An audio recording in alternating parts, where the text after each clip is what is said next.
Sapat na ang kasalanang pinatawad ng Diyos.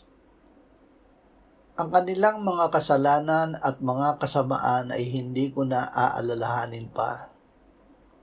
Patatawarin ko ang kanilang kasamaan at ang kanilang kasalanan ay hindi ko na aalalahanin pa, sabi ng Panginoon. Ako'y magiging mahabagin sa kanilang mga kasamaan at ang kanilang mga kasalanan ay hindi ko na aalalahanin pa.